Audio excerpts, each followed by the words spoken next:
Olá, meus queridos irmãos internautas, Pastor Jonias. Estamos de volta para sequenciar as gravações das videoaulas sobre Entendendo o Apocalipse. Vídeo 10, capítulo 3, Coisas que são, versículos de 1 a 22, última parte dos versículos de 14 a 22, sobre Laodiceia. Em razão da exiguidade do tempo oferecido pelo YouTube, nós tivemos que dividir esse capítulo em 3 partes. A cidade de Laodiceia foi fundada por Antíoco II, que, em homenagem à sua esposa, que se chamava Laodice, ele passou a chamar a cidade de Laodiceia.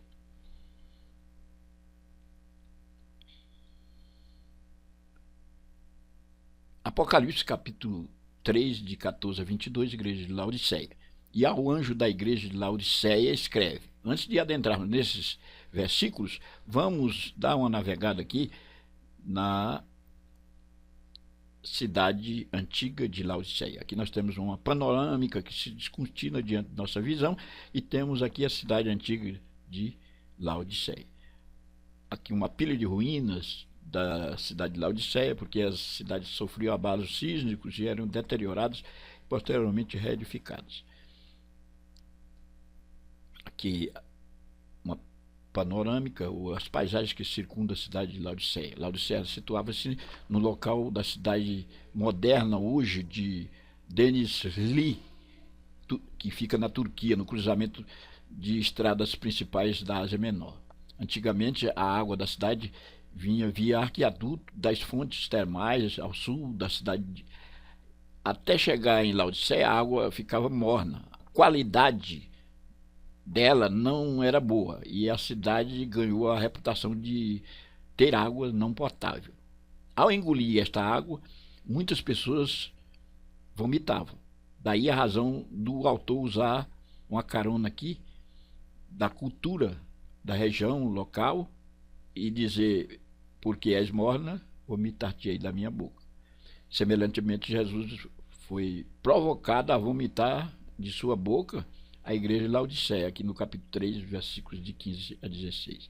Outras características de Laodiceia servem como base para a linguagem desta carta, a qual Jesus faz uma série de contrastes implícitos entre os produtos da região e as necessidades espirituais da igreja. No capítulo 3, versículo 18, Laodiceia foi conhecida como um centro bancário e a região produzia lã preta e um tipo de colírio para os olhos. Daí porque o autor usar a linguagem peculiar da região e dizer: aconselho-te que compres colírio para os teus olhos, para que vejas. Vamos retomar aqui aos versículos que estão direcionados a esta igreja. No versículo 14, e ao anjo da igreja de Laodiceia escreve: isto diz o Amém, a testemunha fiel e verdadeira, o princípio da criação de Deus. O Senhor se apresenta aqui com autoridade ao anjo da igreja, ele direciona esta carta. Anjo aqui tem o sentido de pastor da igreja, aquele que administra a igreja. Isto diz o Amém. Jesus é o Amém de Deus. A expressão amém no hebraico significa assim seja. Ele é o assim seja ao longo dos séculos de Deus, Jesus Cristo. A testemunha fiel e verdadeira. Desde os mais antigos tempos, o Senhor está presente. Antes que o mundo fosse criado, o Senhor estava presente. O princípio da criação de Deus. No momento da criação, Jesus estava presente. No versículo 15. Conheço as tuas obras, que nem és frio nem quente, quem dera fores frio ou quente. Aqui ele usa a linguagem peculiar à cultura, para que eles possam entender a mensagem. Conheça as tuas obras. Ele conhece, ele prescruta, ele adentra com conhecimento, ninguém pode fugir da sua presença, ninguém pode se esconder da sua presença. E ele diz que nem és frio nem quente. Como a água vinha morna e causava ânsia de vômito nas pessoas, Jesus aqui usa uma linguagem para fazer entender os habitantes daquela cidade, especialmente a igreja que estava em Laodiceia. Vomitar-te-ei da minha boca. Ele diz: quem dera foras frio ou quente. Nós temos aqui 3 estados: de frieza, intermediário e quente. Esse de frieza fala dos mortos. Os que estão mortos estão frios.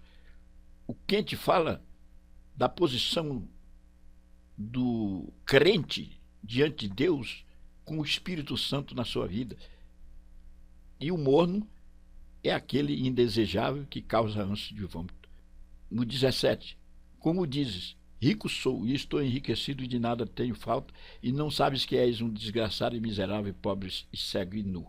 A igreja era prepotente, ela era uma igreja arrogante, ela se achava rica, detentora de cabedais, quem sabe tinha lá os melhores bancos, tinha os utensílios do templo da igreja. Hoje nós temos templos suntuosos que tem tudo, tem conjunto coral, tem conjunto musical, tem bancos de primeiro mundo, tem todo um aparato para chamar a atenção, mas não tem o poder de Deus. Se acha rica, mas é pobre. Aqui o Senhor está colocando fulminantemente que ela é pobre, desgraçada, cega e nua, porque não tem o poder do Senhor. Aconselho-te que de mim compres ouro provado no fogo. O ouro é metal de valor incomparável, de preciosidade incomparável. Quem tem ouro está bem, está rico. Ele diz, compra ouro, né? Para que te enriqueças. E roupas brancas, aqui fala de pureza, de santidade. O Senhor alvejou as nossas indumentárias espirituais com o sangue dele que foi vertido no Calvário. Este sangue purifica as nossas roupas brancas, e ele aconselha que a igreja compre roupas brancas, use roupas brancas, que fala de pureza e santidade. Era uma igreja que tinha sua indumentária espiritual salpicada de adultério, de fornicação e de idolatria, para que te vistas. A indumentária cobre as vergonhas da nossa nudez, e não apareça a vergonha da tua nudez. E que unjas os teus olhos com colírio para que vejas. A cidade fabricava um colírio especial que as pessoas usavam e passavam a enxergar mais longínquamente. Aqui ele usa a cultura local e explicita uma verdade através da linguagem peculiar.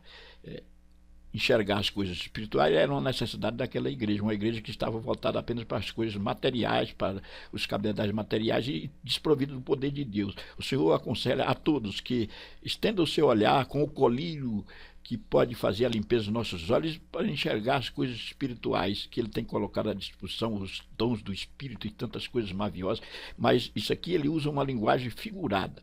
No versículo 19, eu repreendo e castigo a todos quanto amo, sê pois zeloso e arrepende-te. O Senhor, ele se coloca aqui como aquele que orienta, castiga, porque ele ama.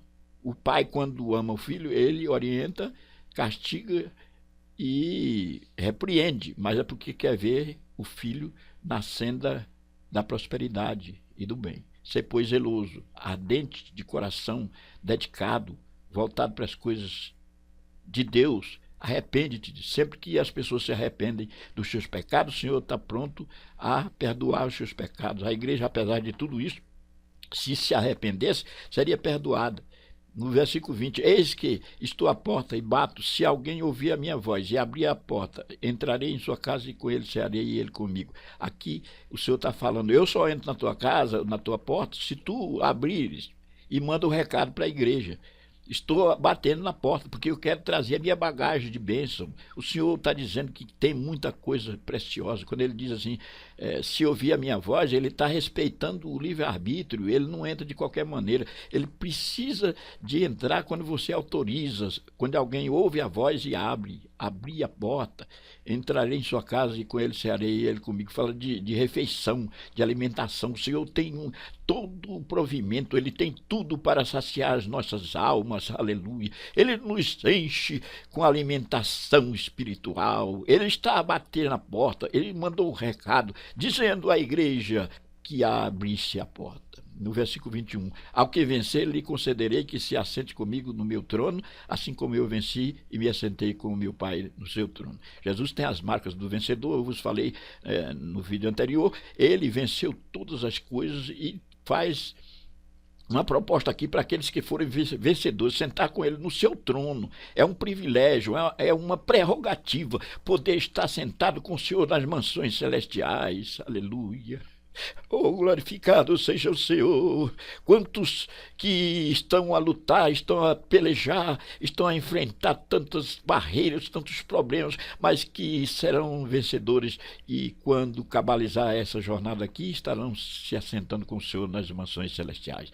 E o outro versículo, que é o de fechamento: quem tem ouvidos, ouça o que o Espírito diz às igrejas. Sempre ele fecha as assertivas direcionadas para as igrejas com esta assertiva aqui, deste versículo 22. Quem tem ouvidos, ouça o que o Espírito diz às igrejas. Com isso, os versículos fecham a segunda parte do livro de Apocalipse, que está dividido em coisas que João tinha visto, o versículo capítulo 1, coisas que estavam acontecendo, os capítulos 2 e 3, e do 4 em diante até o 22, coisas que viriam acontecer, ou seja, do futuro. Quero fazer aqui um ligeiro resumo para nós cabalizarmos este vídeo.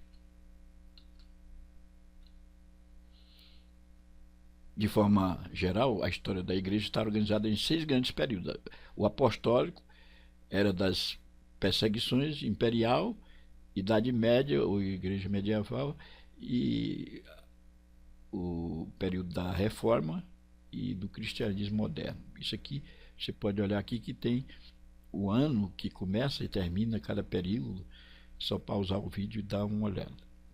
Vamos aqui nós temos as igrejas, fase e representação, que é uma tabela aqui com o nome das 7 igrejas: Éfeso, Esmirna, Pérgamo, Tiatira, Sardes, Filadélfia e Laodiceia. Suas representações aqui, a palavra peculiar de cada um: igreja apostólica, que seria de Éfeso, Esmirna, da perseguição; Pérgamo, igreja imperial, ou seja, do governo; Tiatira, igreja da Idade Média; Sardes, igreja da Reforma; Filadélfia, igreja do avivamento; e Laodiceia, igreja da mornidão espiritual. E aqui os anos que começam e terminam cada fase. E fechando aqui as 7 igrejas do Apocalipse, nós temos aqui o texto bíblico, que os textos direcionados para as coisas que são, que é do capítulo 2 e o capítulo 3. E as 7 igrejas: Éfeso, Esmirna, Pérgamo, Tiatira, Sardes, Filadélfia e Laodiceia, e cada uma tem uma palavra-chave que representa bem. Éfeso é desviada, Esmirna perseguida, Pérgamo licenciosa, Tiatira relaxada, Sardes morta, e Filadélfia abençoada, Laodiceia morna.